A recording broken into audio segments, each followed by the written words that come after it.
ॐ श्रीगुरुचरणकमलेभ्यो नमः। श्रीगणेशाय नमः। श्रीवेदपुरुषाय नमः। बोले सच्चिदानंद भगवान की जय। नारायण।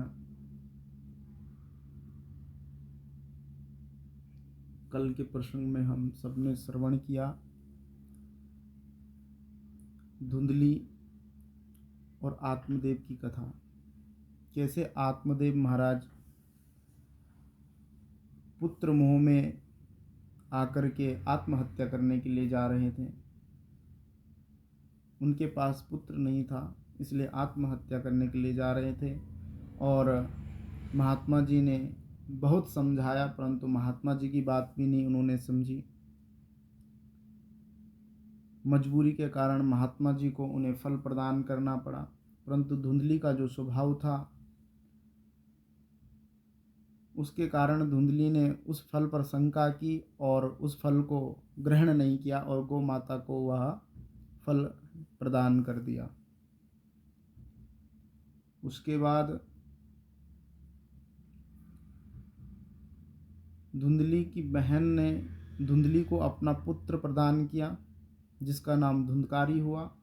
और जिस गौ माता को फल प्रदान हुआ उसका भी एक निर्मल सुंदर सा पुत्र प्राप्त हुआ, जिसके कान तो गौ के समान थे, जैसे गौ के कान होते हैं। बाकी संपूर्ण शरीर मनुष्य का था। उस बालक का नाम गोकर्ण पड़ा। और गोकर्ण जी महाराज बड़े विद्वान धर्मात्मा हुए और धुंधकारी एक नंबर का खल हुआ। कल के प्रसंग में आपने श्रवण किया था कि महाराज जो गोकर्ण जी हैं वह तो धर्म कर्म करने में माहिर थे। वो धर्म कर्म करने लगे, भगवान का भजन करने लगे, परंतु जो ये धुंधकारी है ये जुआवृत्ति, वेश्यावृत्ति एवं नाना प्रकार के जो कुकर्म हैं उन सब में लिप्त हो गया। एक दिन अपने पिता आत्मदेव से उसने धन की मांग की, तो आत्मदेव जी ने धन देने के लिए मना कर दिया। बोला कि बेटा जो भी धन मेरे पास था वो सारा का सारा तुमने मतलब खत्म कर दिया, खर्च कर दिया। तो धुंधकारी ने आत्मदेव ब्राह्मण को धमकी दी मारने की, भाई धन दे दे नहीं तो मैं डंडे से तुम्हें मारूंगा, तुम्हारे हाथ पांव तोड़ दूंगा।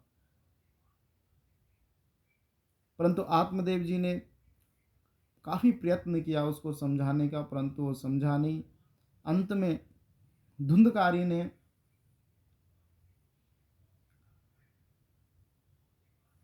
घर के जो बर्तन थे वह बाजार लेकर के बेचने के लिए चला गया। तो महाराज आत्मदेव महाराज बड़े दुखी हो गए और दुखी होकर के खूब रुदन करने लगे। और जब दुखी हो गए तो महाराज गोकर्ण जी को सुनाई दिया। और कहते भी हैं कि अगर पुत्र कुपुत्र है तो उसके लिए धन संचय नहीं करना चाहिए। पूत कपूत तो क्यों धन संचय और पूत सपूत क्यों धन संचय। अगर बेटा कुपुत्र है तो उसके लिए धन संचय करना व्यर्थ है। अगर पुत्र सुपुत्र भी है तो भी उसके लिए धन संचय करना व्यर्थ ही है। कारण यह है कि अगर पुत्र सुपुत्र है तो अपनी योग्यता के अनुसार वह कुछ ना कुछ कमाई लेगा, अपना जीवन यापन कर लेगा। यदि पुत्र कुपुत्र स्यात् व्यर्थो ही धन संचय, यदि पुत्र सुपुत्र स्यात् व्यर्थो ही धन संचय। अगर पुत्र कुपुत्र है तो धन संचय करना व्यर्थ ही है, शास्त्र कहते हैं। और यदि पुत्र सुपुत्र है तो महाराज वो आपके जो धन है उससे भी अधिक धन कमा करके अपना जीवन यापन कर सकता है। तो महाराज धुंधकारी को आत्मदेव जी ने बहुत समझाने का प्रयत्न किया, परंतु नहीं समझा।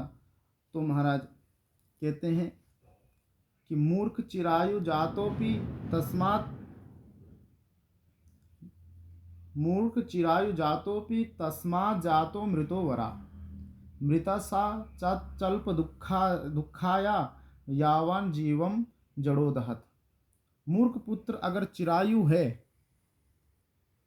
तो महाराज वह जीवन भर आपको दुख प्रदान करेगा। इससे अच्छा तो मूर्ख पुत्र मृत्यु को प्राप्त हो जाए तो ज्यादा अच्छा है। अब गोकर्ण जी महाराज जब अपने पिता का रुदन सुना, अपने पिता को दुखी देखे, तो महाराज आकर के कहने लगे कि असार खलु संसारो दुख रूपी विमोहका सुता कस्या धनम कस्या स्नेहावान ज्वलते निशाम। गोकर्ण जी महाराज कहने लगे कि पिताजी, यह जो संसार है ये दुख का आलय है, दुखालयम आशाश्वतम। पिताजी, यह जो संसार है दुख का आलय है, ये दुखालय है महाराज। यहाँ न कोई किसी का पुत्र है, ना कोई किसी की स्त्री है, ना कोई किसी का धन है। और जो महाराज इन्हीं चीजों में फंसे रहते हैं वास्तव में अग्नि में जलते रहते हैं। न चेन्द्रस्य सुखम किंचिन ना सुखम चक्रवर्तिना और सुखमस्ति विरक्तस्य मुने कांत जीवन।